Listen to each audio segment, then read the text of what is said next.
What's your overall impression of what we saw, Todd? I thought it was really good baseball. I thought they were relentless at times. I thought Severino coming out much like he had against this Brewers team on opening day, getting peppered around a little bit, balls finding holes, settled in, got his rhythm back. But I think there was another factor to this, to me, that they took advantage of, and that's the decision to take Peralta out when they did, because it's much like the Schwellenbach game, who was dominating at the time, that opened the door. And when you're going against a quality pitcher that's got your number and he's out there still rolling, I don't care who you bring in. It's a mental lift for the offense, and you saw the offense respond with batting through the order and getting back into that game and taking the lead for good, Gary. Yeah, I love what I saw from Severino. This Brewers offense, they were attacking first pitch, and Severino started to take advantage of it, started to work off the plate with the sinkers in. He went back to the cutter that he's kind of abandoned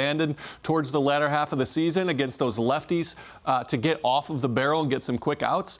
But more importantly, the offense looked like they were in sync. Like what we saw on Sunday in Milwaukee before they headed down to Atlanta, these guys weren't playing tight. They weren't trying to hit home runs with every swing. They were allowing the game to play. They were just trying to get to the next guy up, put the ball in play, put some pressure on the defense, and ultimately the bullpen, without Edwin Diaz, they didn't need him because of the 4-run lead, but they really came through. Went hitless after Severino came out. Just a beautiful, and it gave us no pressure. It wasn't high leverage. That was the key for me. It was smooth sailing, 1, 2, 3 with everybody up there. That was a breath of fresh air from those guys. You know, this is a game that could have gotten away from the Mets early. The first play in the bottom of the first inning, Bryce Terang hits a little sinking line drive that Vientos misplays into a double, 2-run score. But then Severino gets out of a bases-loaded jam by getting Frelick, and the Mets come right back in the top of the second. Winker, an inspired choice, as it turns out, in the lineup. He'd been battling some back problems. He's going up against his old team. Didn't have a good year for the Brewers last year. Exchanged some words with Willy Adames. Gets the big double. Then the Mets make another defensive mistake. Taylor bobbles the ball in center field. They get a run because of the runners moving up on the ground out, take the lead. The Mets again come right back in the bottom of the inning, and they take advantage of a defensive mistake. Churio misplays the line drive into a double, and the Mets just keep on rolling. And I agree with you. I just do not understand what Pat Murphy did taking Freddie Peralta out of the game. It's almost like they scripted it. He had retired 9 in a row. He'd had a dominant fourth inning. He's at 68 pitches.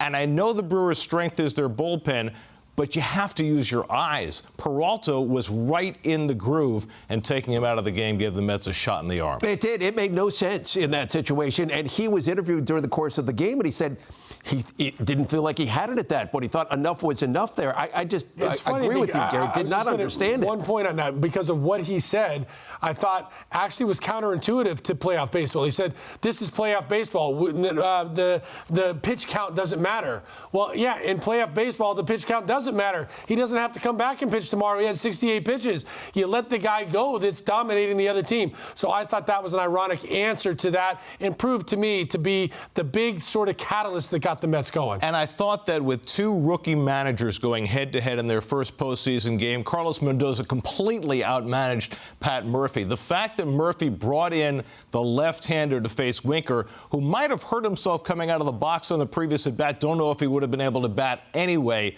but you're just setting the stage for J.D. Martinez, and then J.D. gets the big opposite field hit. Mets did a great job going the other way against Brewers pitching, and boy, their pitching, retiring the last 17 batters after getting the lead. That was phenomenal.